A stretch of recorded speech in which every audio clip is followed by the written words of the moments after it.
New Vitamin Water Zero Sugar Pineapple Passion Fruit is packed with vitamins, just like the amount of peas we packed in that sentence. It's packed like your tote bag, the one you stole from your ex, or your overpriced half a studio apartment, or extra rushed rush hour traffic. Packed like your calendar, triple booked at 5, of course. Grab a Vitamin Water. Did we mention it's packed with vitamins?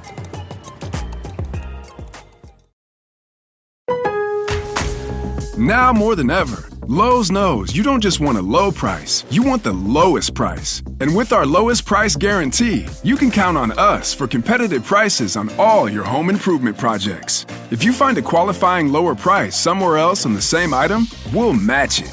Lowe's, we help, you save.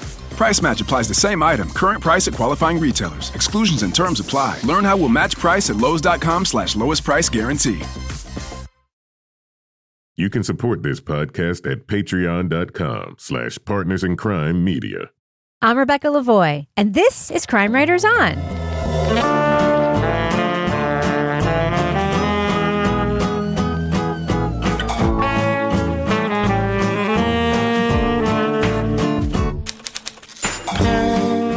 Crime Writers On is the original true crime review podcast that digs into true crime, pop culture, other podcasts. And on this episode, 2 reporters spent years recording their secret conversations with an infamous serial killer. Could they get him to confess things he never told the police? We'll review the latest season of CBC's Uncover, Calls from a Killer.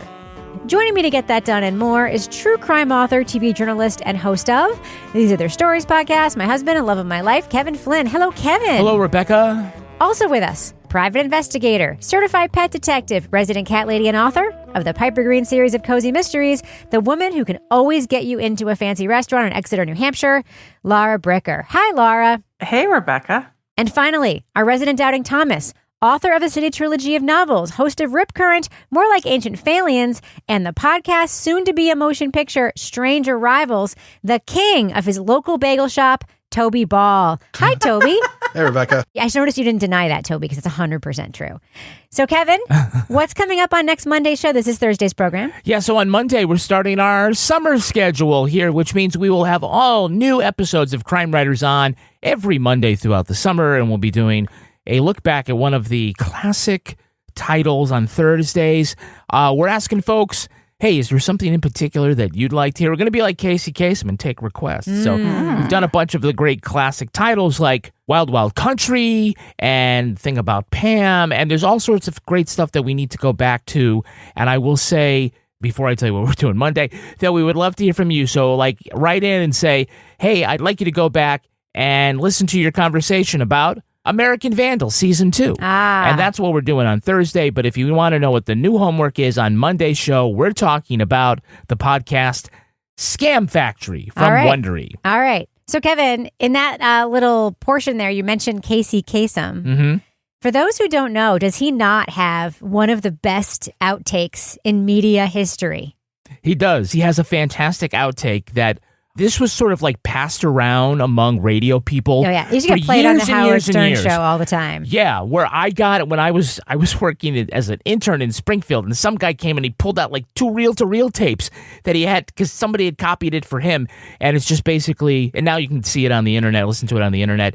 He was doing American Top 40 and doing all of his dedications. Laura and Toby, have you ever heard this? No. So he's doing it, and he kind of gets stuck because he has to do dedication for a dead dog. Oh. So it's like our puppy Snuggles, and so he does it, and he kind of like gets tripped up on it, and then he has to take it again, and then he gets really mad at the producers for making him do this, and he just goes on loses and his rant. shit. See, when you come out of those up-tempo goddamn numbers, man, it's impossible to make those transitions, and then you got to go into somebody dying. You know, they do this to me all the time. I don't know what the hell they do it for, but goddamn it, if we can't come out of a slow record, I don't understand it. Is Don on the phone? Okay, I want a goddamn concerted effort to come out of a record that isn't a fucking up-tempo record every time I do a goddamn diff. dedication. Death dedication. And where are my pictures? Don, I want my pictures. And then you can hear the engineers like laughing in the background. He loses his shit. Loses his mind. Yeah. And he just says, it's ponderous, man. I'm coming out of an upbeat song and I have a death of a dog that I have to... Death dedication. It's great. Can't make those transitions out of those upbeat numbers, man. Anyway, so look up Casey Kasem, Loses Is Cool or something like that on the internet. It's fantastic. It's completely fantastic. I love classic radio. It's my favorite. So all that being said, Scam Factory. Yes, Scam Factory. Is everybody I want to check in with everybody. Is everybody surviving? We're in the middle of a heat wave as we tape this. Everybody cool? Is everybody good? Is everyone's size stuck together? Like, what's going on? Toby, you okay? Yeah, I'm a little damp, but that's all right. I'll get through it. Laura, you okay? Yeah, I'm doing good. My big garden project got finished earlier in the week on the first day of the heat wave. And I noticed that passive voice, Laura Brooker. The garden project got finished, not I finished my garden project. It got finished by somebody who went out in the heat wave. Yes. He's a very nightly person. Yes, but I've now been sitting in my AC. My cats have just been laying like blobs. I put a great post on Instagram and Blue Sky of my cat Pippin, who's just laying there like spread eagle on his back. Like, it's his reaction to the heat wave, which is how I think we all feel. Yeah. Anybody else Winnie the Poohing it? You're not Winnie the Poohing it, are you? Just kidding. I was just trying to get that radio thing going in people's minds. Yeah. I had a baseball game. It was so hot that the sweat on my head kept making my hat fall off, which made my mask fall off. It was awful. And for a visual, you wear like a chest protector, but your stomach's exposed. So imagine a shirt that looks completely dry, except for the stomach. It's just like a big sweatband. I bet your stuff smelled awesome after that game. I gotta wash it. Yeah, you do. By the way, our new thing, which we told Laura and Toby, is our little dog, our younger dog, Briscoe, loud one. Has been, actually, that's Stuart who's the loud one. Stuart barks all the time. Briscoe has now discovered where our studio is, and he's in here with us now all the time. And he's super good. Like, he's just lying on the floor at our feet, but I think he also likes the cool. So, yeah. Anyway, should we talk about the thing we're talking about? Let's do that. All right. How do we transition to a dark number from an upbeat number in the podcast? From an alive dog to a killer. Exactly. Where are my photos, Rebecca? All right. Leading off. Like if anything of an emergency ever come up, and one would have to give the only emergency that would come up would you be going over the wall. Well, there's I kill somebody.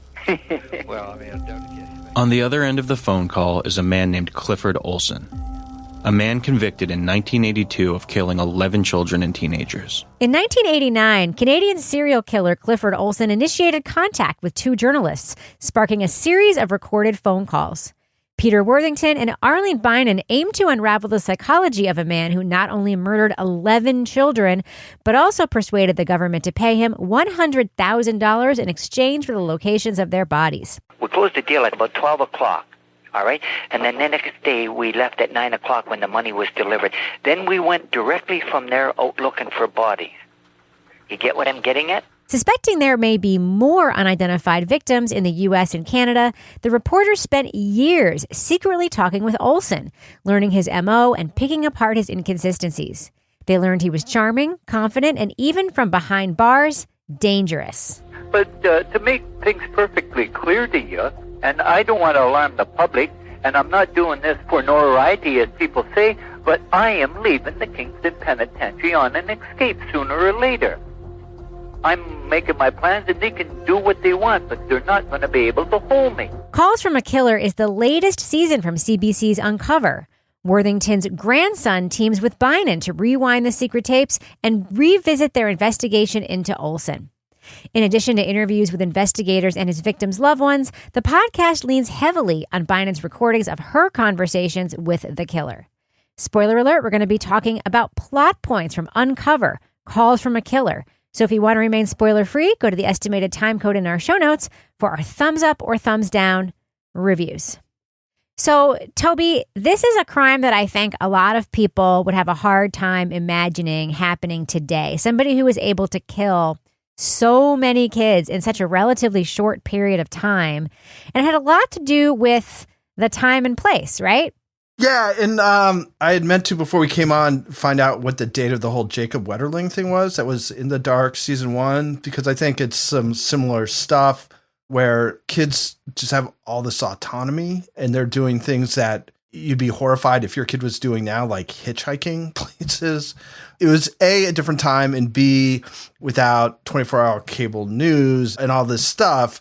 I think that the sort of very quick response / panic to a bunch of kids disappearing or turning up dead, which you'd get now, doesn't seem to have necessarily been the case back then.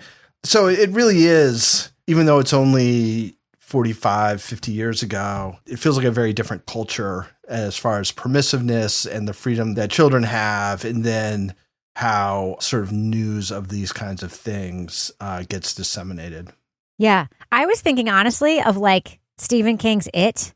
This is like Pennywise the Clown shit. Kids disappearing. Mm-hmm. And I am so like befuddled by the police instinct. We hear it in all these stories, not just from the 80s, but now, to be like, oh, they must have run away. You hear that all the time still. And it's like, or they're having a crisis and they're in distress, or something happened to them. And granted, I think that kids don't have enough autonomy anymore. I really don't. And I think that obviously crimes like this were fairly rare. But this is a pretty horrifying one, right, Kevin? Yeah, I mean, but I do understand the reasoning behind the police's inclination to think some of these cases are runaways who will come home, because statistically that does happen quite a bit. And we have seen how those assumptions have led to bad outcomes in certain instances. But of course, nobody wants to go to the cops and have them say, oh, well, it's probably nothing. That's not the answer you want to get.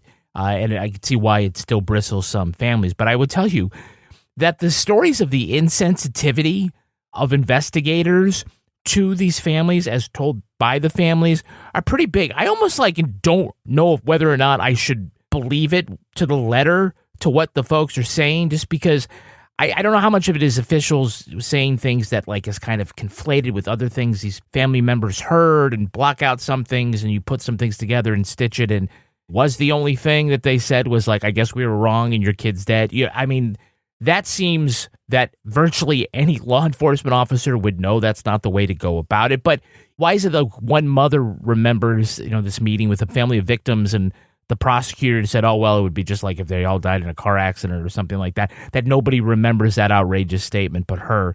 It's unusual, but I don't discount the idea that these families were not treated well by the police, especially at the time when they just thought, well, a 12-year-old who went to the store and left his fucking bike behind, or left her bike behind, well, maybe that's a runaway, Yeah.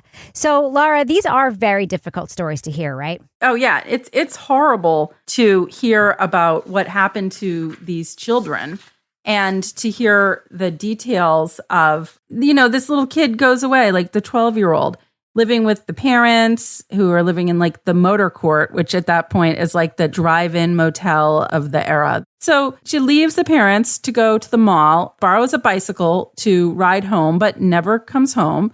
But her parents don't report her missing for a week. So a week later, they report her missing, and the police are like, oh, she's a runaway. And then somebody walking their dog finds not just a body, but a mutilated body. So these were violent, sadistic types of crimes. And we hear him, classified as a sociopath or a psychopath. And I think that really comes through when you hear the details of these extremely gruesome, violent deaths of children. And then you hear him on the phone and he's just like, la-di-da-di-da, like no big deal, just like Uncle Cliff on the phone or whatever. But the crimes are so just graphic in nature. I hate to say, but we don't want like gratuitous violence, but we need to know like what happened to understand the depravity of this killer, and just how that contrasts with the person that we're going to be hearing on all of these tapes throughout, so that it kind of sets up the scene for us. Yeah. Toby, he had a strategy to identify victims that actually reminded me a little bit of John Wayne Gacy's MO. Can you talk about that? Yeah, so in the podcast, they identify a couple of steps that he does. And the first thing he does is that he offers them a pretty menial job and sees what their response is. And if they jump at it, he gets the conclusion that they are of a certain economic class, like they're not well off. And so that's a point in favor of his killing them. And then the second thing is he asks about contacting their parents or their grandmother or whatever. And again, if they say no, then it's like, that's another one. It's like, okay, well, she won't be missed, or at least not very quickly. So he's able to kind of vet his potential victims very quickly and go with the ones who he thinks will be most vulnerable and that he's most likely to get away with killing. So, Kevin, we've got a dual host situation here. Mm-hmm. What do you think about that? Yeah, I'm really not clear what Nathaniel Frum's participation in this is supposed to be. We start off with him, and we hear that he is the grandson of a very famous Canadian journalist, Peter Worthington, and that the whole thing. I mean, it's kind of an interesting anecdote about how he found all the tapes and how he was supposed to answer the telephone.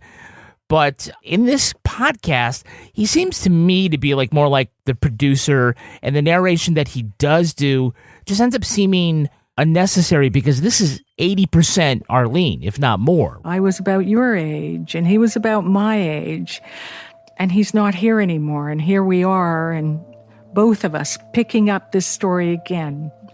I feel the ghost of Peter in this.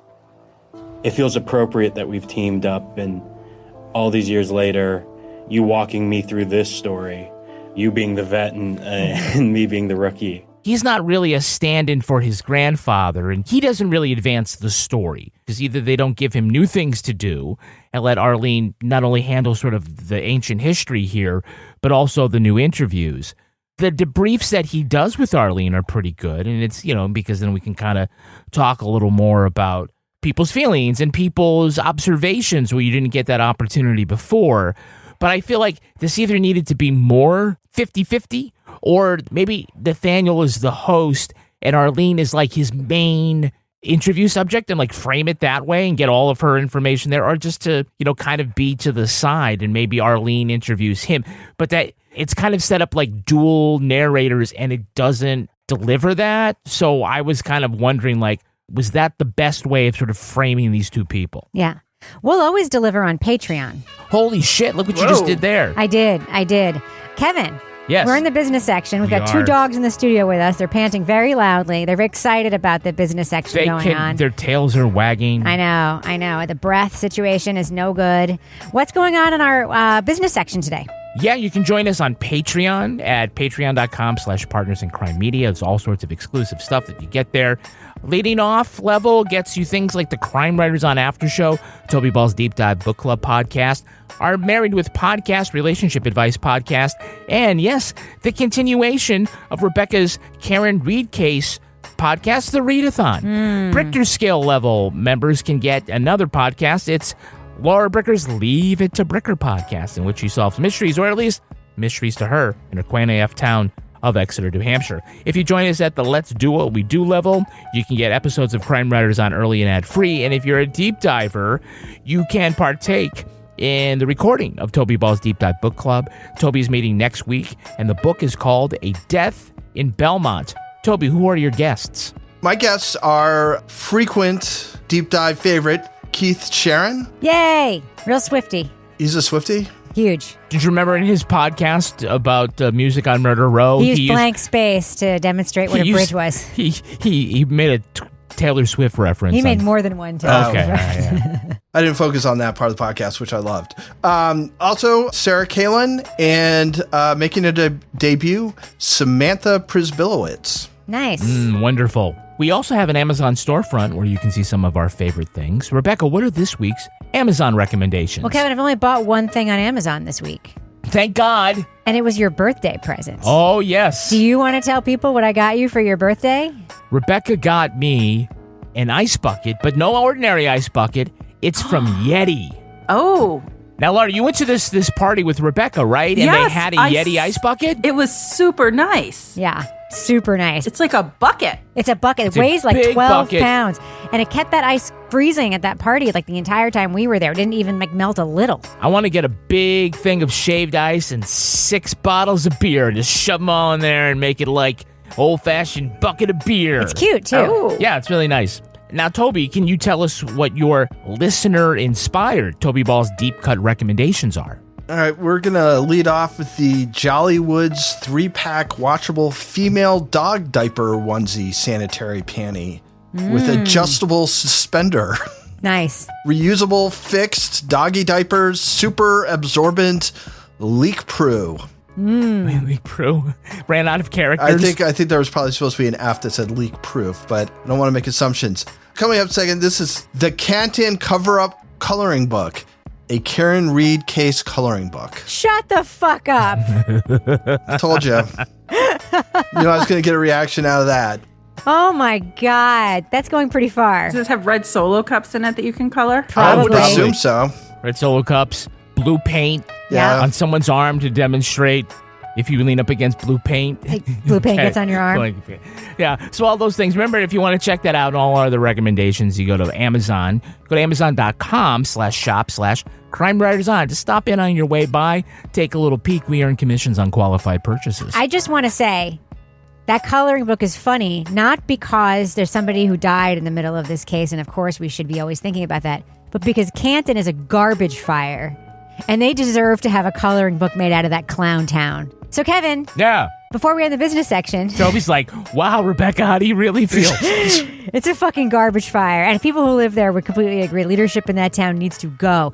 Kevin, before we end the business section, do we have any Patreon patron saints of the week this week? Our Patreon patron saints are Berkeley Brown Holtz and Wendy Greco. Bless you. Berkeley and Wendy, you guys are the best. Thank you so much for supporting our work on Patreon. That is what you're doing when you join our Patreon. You're not just paying for stuff. You're helping us continue do what we do.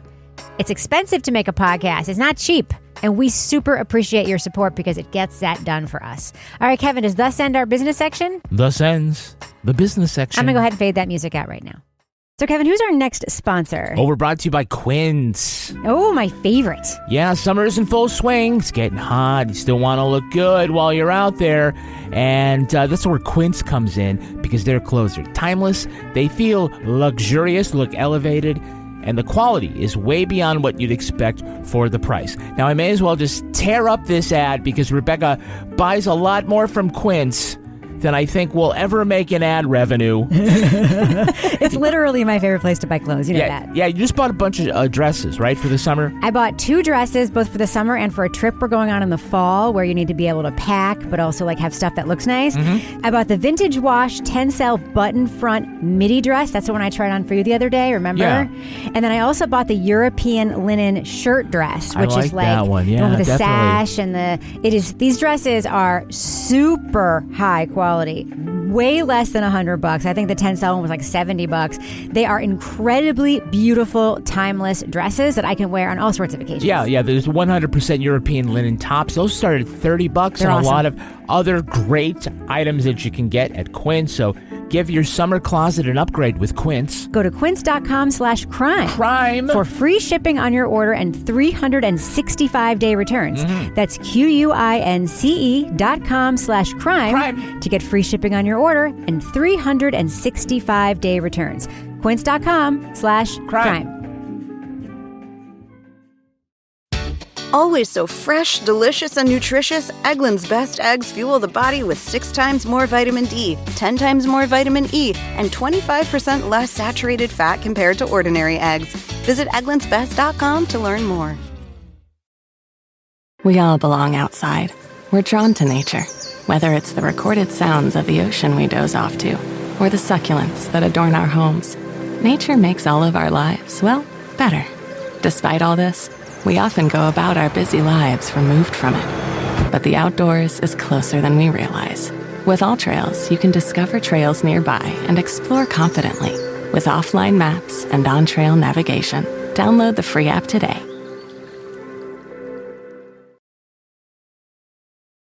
So, Toby, what do you think about Clifford's, personality? What do you think is going on with this guy? You think he's a nice guy, Toby? Think he's a Leo? Leo. Well, I mean, I think the thing about this podcast and sort of basing it in part, at least, around these phone calls with Clifford is that they themselves describe an extreme psychopath. So if that's accurate, basically anything he tells you is going to be something for which he thinks he can get some kind of advantage for. You're not going to get genuine insight from him. And if you do, it's only because he thinks he'll get something out of it. And I don't know how you're going to be able to pull the genuine piece out of the mountains of bullshit that he's also telling you. It was the lockup and segregation unit for that 9 years.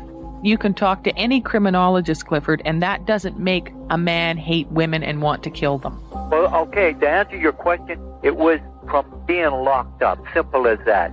In some ways, I thought those parts were kind of interesting just to hear somebody who just goes through different mental processes than most people do and how they kind of talk about these terrible things they've done and respond to questions and things like that. But on the other hand, the idea that you're actually going to get an insight into him in any kind of truthful way, I just don't think that's going to happen. Yeah. So I think what you're left with is hearing from his, ex-wife, Joan, and her description of him. And she only knew him for a year while he was outside. And then it's just his deeds, right? And the effect that those deeds had on other people. So it never feels like you really get a handle on who he is. But I think that's not really a fault of the podcast. I think that's just, unfortunately, just sort of the unknowability of people who are that far outside of sort of normal psychology. Yeah.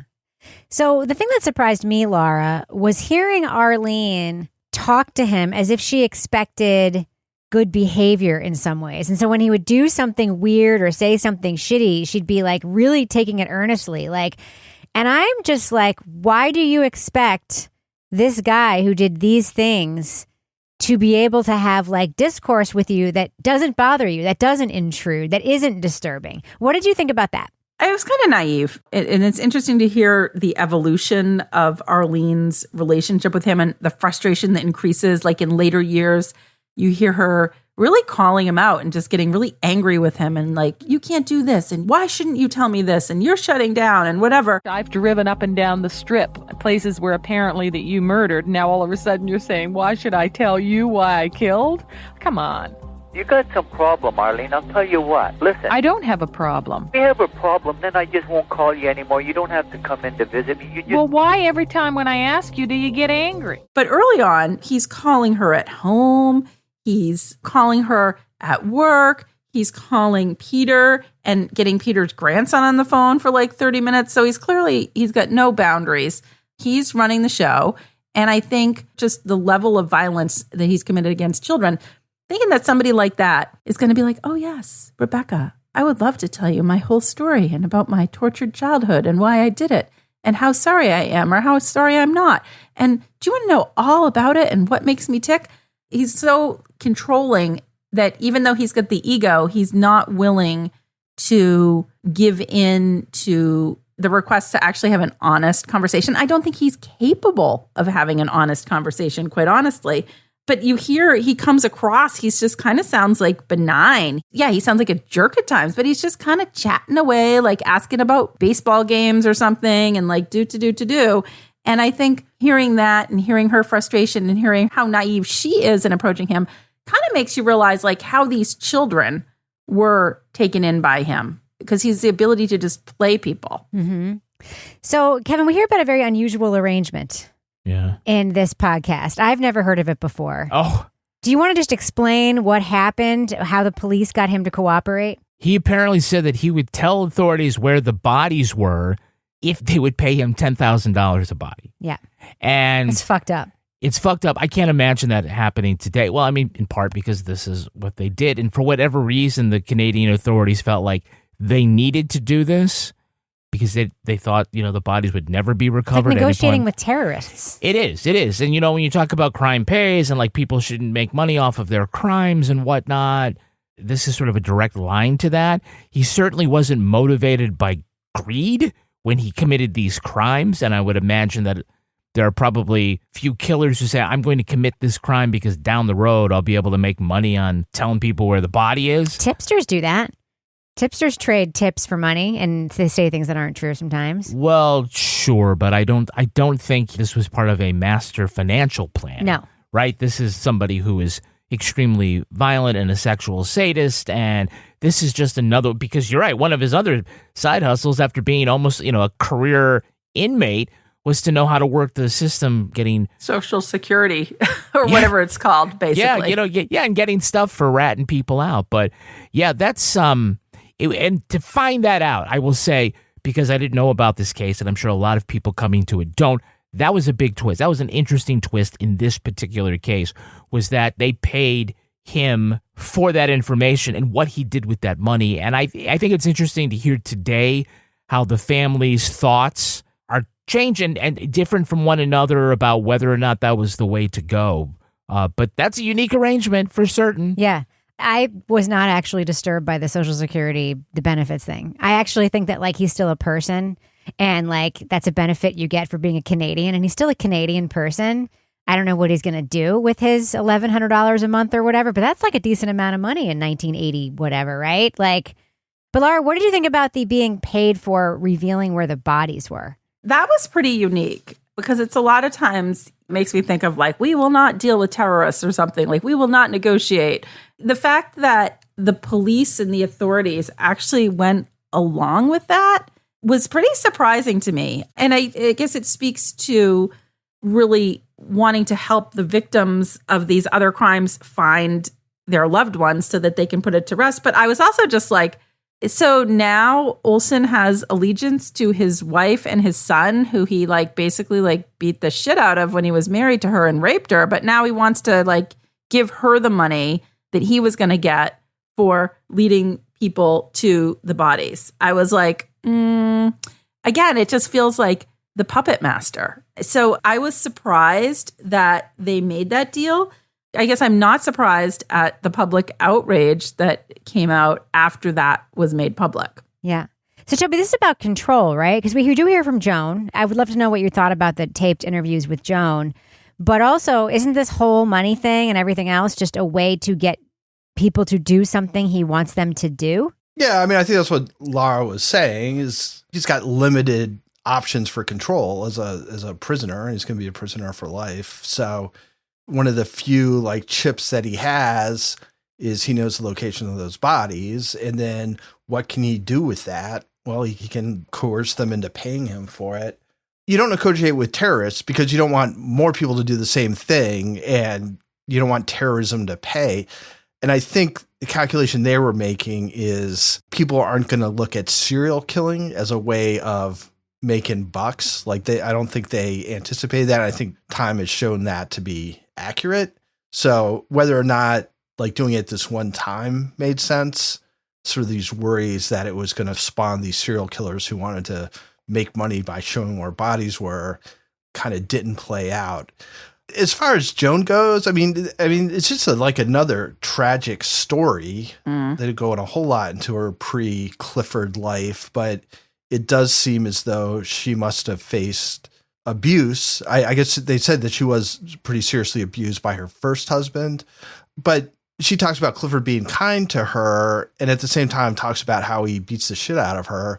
You know, she seems as though she's sort of has this expectation that she will be receiving abuse from the men in her life. And then she becomes vilified for not knowing that this was going on, or in some people's minds must have been complicit in what he was doing.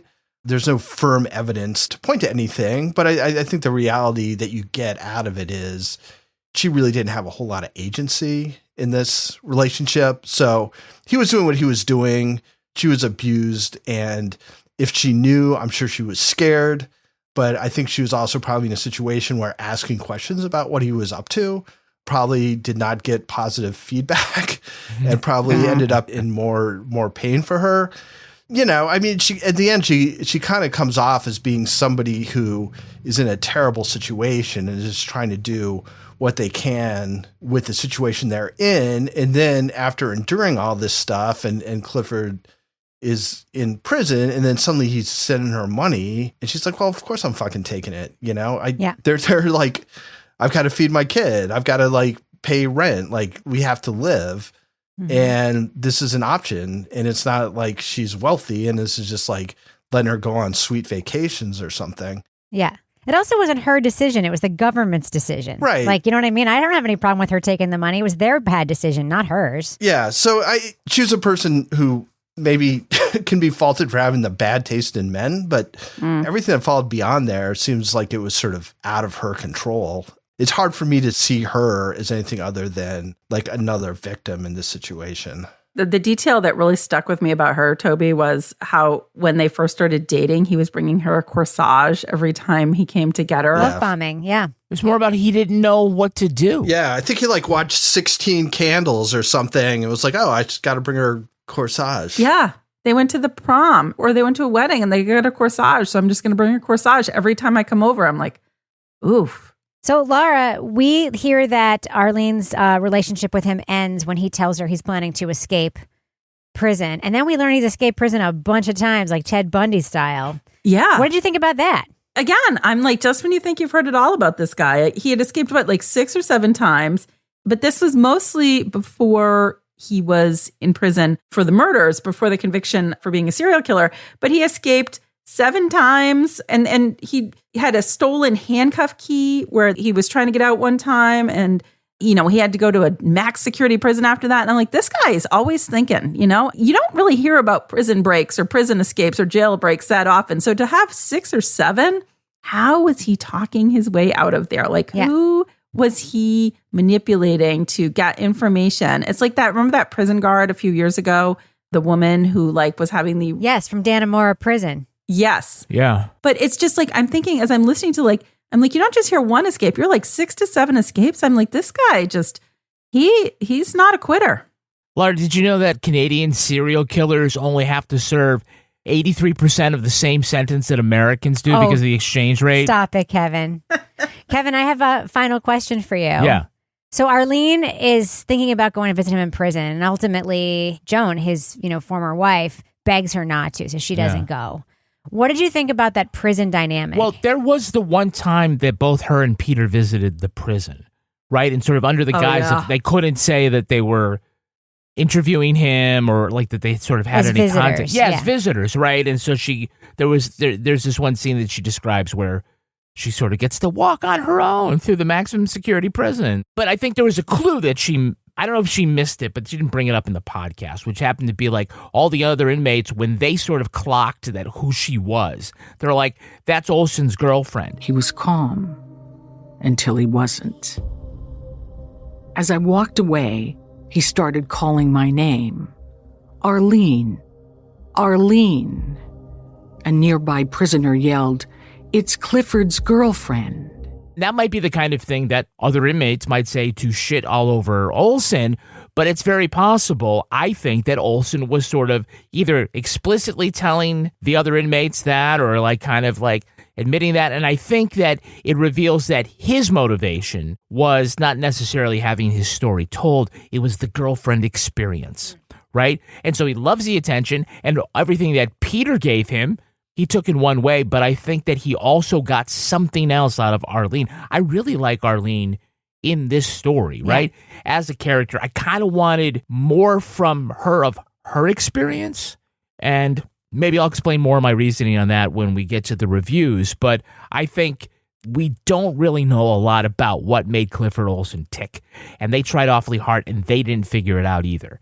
And I don't know if a couple decades later really makes anything more clear about that, but I think that what I would have liked more of is just sort of the personal observations of the journalist. You know what I liked? What? I like that these journalists, when they found out that he was planning to escape, they didn't tell the fucking cops. I don't like it when journalists go to cops and give them what they have. They reported it. It was like, serial killer can escape because he was able to get his hands on a key or some shit. And I thought that was great. Very like the Jinx. Journalists doing their journalism job. It's the way it should be, and I appreciate it.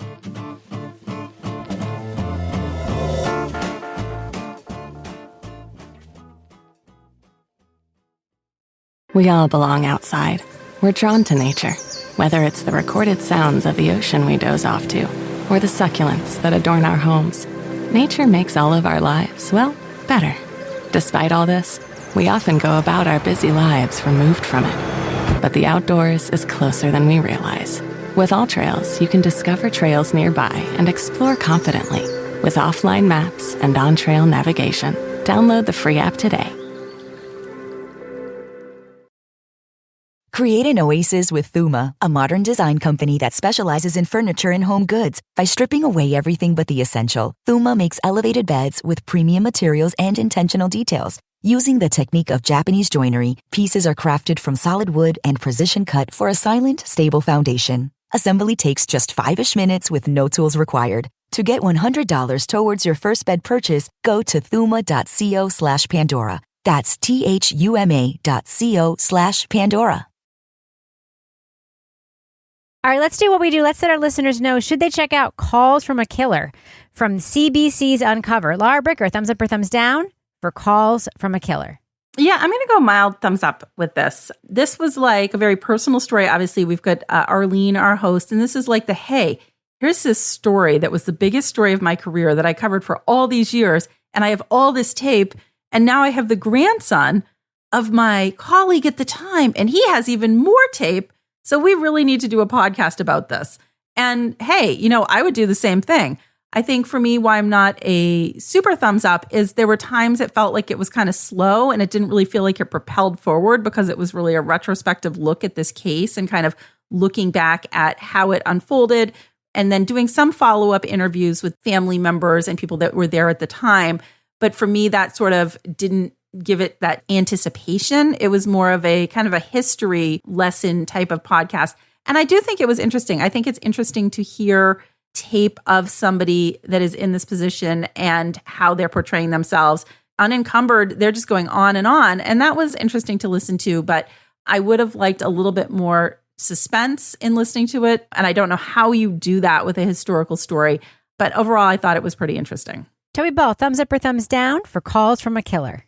Yeah, I like this. There's enough that's going on in this story. They've got good interviews. There's some unusual aspects to this case that come up, which I think, really give you something to think about in terms of how the justice system deals with people who are serial killers and what kind of concessions do you make to those people. I thought there was kind of a seriousness of tone. I thought at the beginning in particular, they give a really good sense of the time and the place in which all this stuff takes place. So you're kind of grounded in that way. It's not like there's like a ticking clock in the back where you're like, oh my God, what's going to happen next? And I think that's just kind of part of like sort of a retrospective look at something like this. And I think they probably could have made some choices to amp up a little bit of suspense, but that's not what they were going for. So anyway, yeah, I'm a solid thumbs up on this.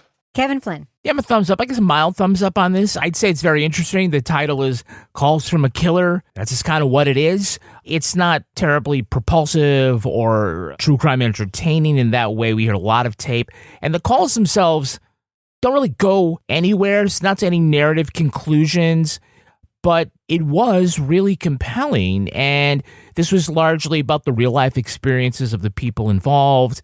I think that was probably why they decided to supplement the retelling and rehashing of the case with Arlene's personal arc. I did like Arlene a lot. I still was kind of confused about where Nathaniel Frum fit into this, the grandson of the other journalist. Like, it took a little while to get going after episode 2. It was really running by the time we got to the last episode. So it's still very worthy of Uncover, of CBC's continuing effort to put together quality true crime podcasts here. So it's good. It's just, I thought there were places that it could, as the other folks said here, been elevated a little more or been at least a little more explosive as far, without getting into sensationalism. But, for what it is, solid podcast. I agree with you, Kevin. Thumbs up for me for many of the reasons you mentioned. I do think there should have been a little more of Arlene's personal interaction with the case. I will say there's 2 things that I want to say that are unrelated to my review. I read this week that Mindhunter is being developed for a 3rd season. Yes. And I thought about it when I was listening to this podcast because I thought about how basically uninteresting serial killers are to talk to. They really are. They're not interesting. And the thing about this... listening to people talk to serial killers. No, the serial killers themselves are actually quite boring. They're usually like these horrible narcissists who say manipulative things and they're lying all the time. So it's like, Mindhunter is good because it's the story of the people who were talking to the serial killers, right? That's why it's good. Like, we're not watching Mindhunter because we want to watch 10 million scenes with Ed Kemper, even though those were actually really good scenes. So I liked... The neck fucker? Yeah. So I think that the parts of this podcast I liked were Arlene's kind of like her feelings, her reflections when she finds out certain things. And that's hard to do in retrospect. So for what they had, I think it's quite good. The second thing I wanted to say is that this is a second podcast where I've heard Chris's last name pronounced Oak in the credits. I thought it was Okie, so I'm really sorry I've been mispronouncing your name, Chris. I'm super sorry. I super like you. You know that. I love seeing you at festivals and I love seeing you at events and stuff. But like, if I'm mispronouncing your name, I apologize. So yeah, thumbs up for me for Calls from a Killer. I liked it, didn't love it, but it's kind of just not my jam listening to serial killers talk. But I thought for what it was pretty good. All right, that's going to do it for us. But before we go, Laura Bricker, do we have a cat of the week this week? We have a cat of the week this week. It's a Instagram famous cat, and it was suggested to me by Lauren on Instagram, who goes by Lulu's Crochet. I don't know if anyone else follows this person on Instagram who's one of our listeners, who's also a cat mom. And it was when the world was kind of going crazy last weekend, and I thought I was going to have to like set up a secret bunker in my basement to survive, and I was feeling overwhelmed by the world. And Lauren was like, you should check out this cat, Henry's Thoughts. Henry deserves to be cat of the week. Well, Henry has this very soothing song, and on every post, on everything, he has the same song, James Quinn Skylark. It's very soothing music. And this cat is kind of like an inspirational guru who gives out advice. So last week, the advice from Henry was, and Henry was also wearing, is a kind of a light orange cat. He was wearing a lavender sweater vest. And he said, hello, Puddin' Pop. I am Henry. You look like you've been carrying a lot of poop lately. That's like one of those office posters, Hang in there. Hang in there. It's kind of soothing. It's kind of like, oh, here's some just nice, happy cat news. When the world is going to hell, we can look at Henry's Thoughts and listen to the Skylark theme song, and it's on my daily list now. So that's the cat of the week. All right, Laura Bricker, folks want to reach out to you to say hi and perhaps pitch any kind of animal to be cat of the week. How can they find you online? You can find me at Laura Bricker on Blue Sky and Instagram. Of course, you can also post your nominees for Pet of the Week on our Facebook group. I encourage you to join that. Toby Ball, how can you be found online? At Toby Ball NH on the Blue Sky. And we should mention, we are all in the Facebook group, so you can also find us there. You can just tag us because we're all in it. What about you, Kevin? How else can you be found? I'm everywhere at Kevin P. Flynn. You can get all the stuff we make for Patreon, including ad-free episodes of this show at patreon.com/partnersincrimemedia. Our theme song was composed and performed by Tyler Gibbons, and our line editor is the excellent Livy Burdett. The EP of this show is Kevin. This show is recorded in Studio C, the closet in our New Hampshire basement, where we also have standing orders to the children to talk to anyone who calls on the house phone. Really, just talk to anyone. Really, also answer the door for anyone who knocks. Let them in. It's completely fine. On behalf of all Do you have puppies in that van? On behalf of all the crime writers, thanks so much for listening. We will catch you Later. There's a lot of dog noise on our end because now Stuart came down here too, and he's panting really fucking loud. And Briscoe's wagging his tail and it's hitting the door. So if you hear dog noise on our mics, please just duck us when that's going on, because I don't want to hear in the background of Laura and Toby talking. But that's how I usually sound. Yeah. It is.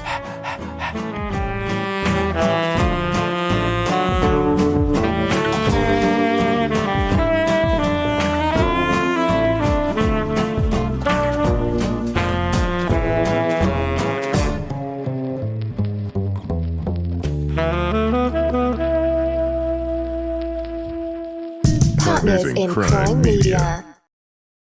Summer heat got you melting? Time to feel joyfully chill with My Mochi ice cream. My Mochi is little scoops of cool, creamy ice cream wrapped in soft, chewy dough. It comes in tons of amazing flavors like strawberry, mango, and cookies and cream. Gluten-free and just 70 calories apiece, My Mochi's the perfect snack for pool days, sunsets, and just soaking up the backyard vibes. When the heat's on, grab a purple box of My Mochi ice cream and treat yourself to a moment of joy.